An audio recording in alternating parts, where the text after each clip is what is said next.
ఒక జాతిపితని, father of the nation Gandhi గారిని బాస్టర్డ్ అని తిట్టిన నువ్వు ఏ రకంగా దాంట్లో కొనసాగుతావు? నేను అడుగుతున్నాను, ఇవాళ నేను డిమాండ్ చేస్తున్నాను, ఈ డాన్సర్స్ అసోసియేషన్, కొరియోగ్రాఫర్స్ అసోసియేషన్ ఏదైతే ఉందో, మీకు నిజంగా దేశభక్తి అనేది ఉంటే, దేశం మీద ఏమాత్రమైన గౌరవం ఉంటే, మీది భారతదేశంలో ఒక ఆర్గనైజేషన్ అని మీకు అనిపిస్తే, మీరు ఖచ్చితంగా ఇటువంటి వాళ్ళని మీ గ్రూప్లో ఉండనివ్వరు. ఒకవేళ ఉండనిచ్చారు అంటే దాని అర్థం ఏంటంటే మీరందరూ కూడా ఆవిడ ఈ బాస్టర్డ్ అన్న దానికి సమర్థిస్తున్నట్టుగానే మేము చూడాల్సి వస్తుంది.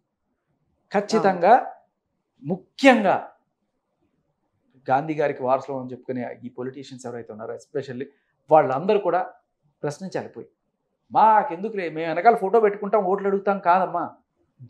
ఆయన జాతిపిత, ఆయనకి అవమానం జరిగినప్పుడు ఎక్కడికి పోయావు నువ్వు? ఏరి ఒక్క కాంగ్రెస్ నాయకుడు బయటకు వచ్చి అడుగుతున్నారా?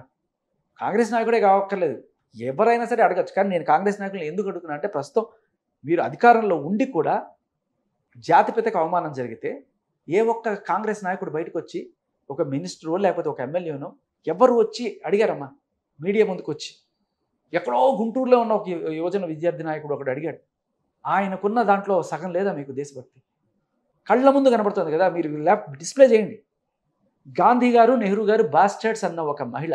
సో అంటే అది పాటికి ఒక అబ్బాయి ఉంటే పాటుగా డెఫినెట్గా ఇష్యూస్ అయ్యేమో. ఖచ్చితంగా. ఇప్పుడు ఆయన తీసుకెళ్లారు కదా, పోసాని తీసుకెళ్లారు కదా, పవన్ కళ్యాణ్ గారి మదం తిట్టారని.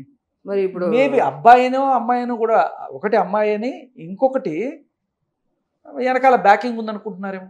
అల్లు అర్జున్ గారు ఉన్నారు, సుకుమార్ గారు ఉన్నారు. వాళ్ళు నిజంగా సపోర్ట్ చేస్తారో లేదో తెలియదు. ఎవరు, నేనైతే ఖచ్చితంగా వాళ్ళు సపోర్ట్ చేస్తారు అనుకోను. కానీ జనాల్లో ఉన్న అపోహను తొలగించడానికైనా సరే సుకుమార్ గారు, అల్లు అర్జున్ గారు ముందుకు వచ్చి మేము అటువంటి స్టేట్మెంట్ని ఖండిస్తున్నాం అని చెప్పాలి కదా. మరి నేను ఒక మాట అడుగుతా, మీరు ఒక ఆర్గనైజేషన్లో పనిచేస్తున్నారు, నేను ఒక ఆర్గనైజేషన్లో చేస్తున్నాను. ఎవరైనా సరే భారతదేశంలో ఏదో ఒక కంపెనీలో పనిచేసి వాడిని తీసుకుందాం. ఆ కంపెనీలో పనిచేసే వాడి ట్విట్టర్లోనో లేకపోతే వాడి ఫేస్బుక్లోనో వాడి ఇన్స్టాగ్రామ్ హ్యాండిల్లోనో బాహాటంగా జాతిపితని లేకపోతే నేషనల్ ఫ్లాగ్ని లేకపోతే మన నేషనల్ మాన్యుమెంట్ని ఏదన్నా సరే పచ్చి బూతులు తిట్టాడంటే ఏం చేస్తుంది కంపెనీ? ఇమ్మీడియట్గా వాడిని డిస్మిస్ చేస్తుంది. అవును, వితౌట్ ఎనీ హెజిటేషన్. మీరైనా సరే పొరపాటున, రేపు ఎప్పుడైనా పొరపాటున చేసినా, తెలిసి చేసినా తెలియక చేసినా, మీరు చేశారంటే ఖచ్చితంగా you are liable for your action. ఖచ్చితంగా మిమ్మల్ని ఉద్యోగం నుంచి తీసేస్తారు. True true. నేను చేసినా అంతే, ఎవరు చేసినా అంతే. బట్ ఈవిడ ఇంకా ఎలా చలామణి అవుతుంది కొరియోగ్రాఫర్స్ అసోసియేషన్లో. అవును, వీటికి ఏమి గవర్నమెంట్ రిస్ట్రిక్షన్స్ ఏం లేదు కాబట్టి మేము ఏమన్నా చేసుకుంటామంటారా? ఒకవేళ అలా అనుకుంటే ఎవరు మిమ్మల్ని ప్రశ్నించరు అనుకుంటున్నారా? ఖచ్చితంగా ప్రశ్నించి తీరాలి. నేను అదే అడుగుతున్నాను కాంగ్రెస్ నాయకులకి. ఈపాటికి ఇది రీచ్ కాలేదేమో ఇప్పటిదాకా. రీచ్ అయితే ఖచ్చితంగా కాంగ్రెస్ నాయకులే కాదు, ఎవరైనా సరే, గాంధీజీ మన దేశానికి స్వతంత్రం తీసుకొచ్చారు, ఆయన మన కోసం కష్టపడ్డారని భావించి ఎవరైనా సరే ఖచ్చితంగా వెళ్ళి అక్కడ వాళ్ళని నిలదీయాలి, కడిగేయాలి. అదే మీరు అంటున్నాను. ఎందుకంటే ఒక అమ్మాయి అయితే మేబీ వేరేలా రియాక్షన్ ఉంటుందో. నిన్న మొన్నటి వరకు కేసెస్ మా దాకా వచ్చినాయి కాబట్టి నేను ఈరోజు మిమ్మల్ని పిలవడం జరిగింది. ఎఫ్ఐఆర్ కూడా పంపించారు కదా? ఎఫ్ఐఆర్ కూడా పంపించాను. శశి వర్మ డెఫినెట్గా మళ్ళీ అరెస్ట్ చేస్తారు. ఎందుకంటే ఫాదర్ ఆఫ్ నేషన్ ఇలా అనడం అనేది అసలు కరెక్ట్ కాదు. కానీ ఒక్కళ్ళు అంటే ఆశ్చర్యం ఏమనిపించిందంటే, చాలా తొందరగా అందరూ ట్వీట్లు చేసేస్తారు ఏదైనా ఒక చిన్న పాయింట్ ఉంటేనే. అలాంటిది ఇంత పెద్ద మాట అంటే కనీసం ఇప్పుడు వరకు ఒక చిన్న ఇష్యూ కూడా ఒక మీడియాలో ఇప్పటిదాకా ఇది వచ్చి వారం 2 వారాలు అవుతుంది అనుకుంటా. నా దగ్గర రావడానికి టైం పట్టింది. అవును, బట్ నేను నోటీస్ చేయలేదు. చూసిన తర్వాత ఓర్ని ఏంట్రా ఇది ఇంత దారుణం అనుకున్నాను. ఆవిడ ఇప్పటిదాకా ఒక క్షమాపణ పోని ఆవిడ అది చూసిన ఇండస్ట్రీ వాళ్ళు ఎవరన్నా సరే ఒక్కళ్ళు స్పందించారమ్మా?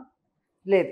గాంధీ గారి గురించి సినిమాలు తీసుకుంటారు, ఓ బాపు నువ్వే రావాలి, నీ సాయం మళ్ళీ కావాలి అని పాటలు రాసుకుంటారు, గాంధీగిరి అంటారు. మెగాస్టార్ చేసిన సినిమానే కదా? అవును అవును. మరి ఆయన అల్లుడు చేసిన సినిమాలోనే కదా ఇప్పుడు చేసింది. అసలు ఎవరు రియాక్ట్ అవ్వాలి? నేను నోటీస్ చేసింది ఏంటంటే, ఒక్క లైన్ ఇది తప్పని చెప్పి ఎందుకని మాట్లాడలేదు నాకు ఇప్పటికీ అర్థం కాలంటే. నా దగ్గరికి లేట్గా వచ్చింది యాక్చువల్గా. నేను చూడలేదు అంత పర్టికులర్గా, నేను ఫాలో అవ్వలేదు. తంది ఇష్యూ నడుస్తుంది, ఏదో ఇంటర్వ్యూస్ ఇస్తున్నారు, సరే ఓకే ఫైన్, కేసు కోర్టులో ఉందండి, చేద్దాం అన్నట్లు ఉన్నారు. ఓకే, దీని మీదే నడుస్తుంది తప్ప ఆల్ ఆఫ్ సడన్ నేను చూడంగానే అట్లీస్ట్ నాకు ఒక కామన్ పర్సన్ పంపించారు. ఆశ్చర్యం ఏంటంటే నాకు ఇది పంపించింది మీడియా పర్సన్స్ ఎవ్వరు కాదు, ఒక కామన్ పర్సన్. మీరు ఇలాంటి వాటికి మీరు ఏమి మాట్లాడరా, రియాక్ట్ అవ్వరా? ఒక ఫాదర్ ఆఫ్ నేషన్ని బాస్టర్డ్ అని తిట్టింది, మేము కనీసం ఒక వచ్చి కేసు పెట్టారు, ఇలాంటిది మీడియా అడ్రస్ చేయదా అని చెప్పేసి నేను క్వశ్చన్ చేశారు. ఇది పెట్టినా నేను షాక్ అయ్యాను నిజంగానే. నేను అయ్యో అప్డేట్ లేదండి, లేదు నేను వేరే ఇప్పుడు పాకిస్తాన్ మనకి వార్ జరుగుతుంది కదా, మొత్తం ఆ ఇష్యూ మీద మాకు రన్ అవుతుంది తప్ప నేను అబ్జర్వ్ చేయలేదు అని చెప్పేసి చెప్పడం జరిగింది. నేను అదే అంటున్నానమ్మా, గాంధీ గారి ఫోటో మనకి వెనకాల పోస్టర్లో వేసుకోవడానికిను లేకపోతే ఓట్లు అడగడానికి మాత్రమేనా సార్? గాంధీ గారిని బాస్టర్డ్ అని తిట్టిన వాళ్ళని మీరు వదిలేస్తారా?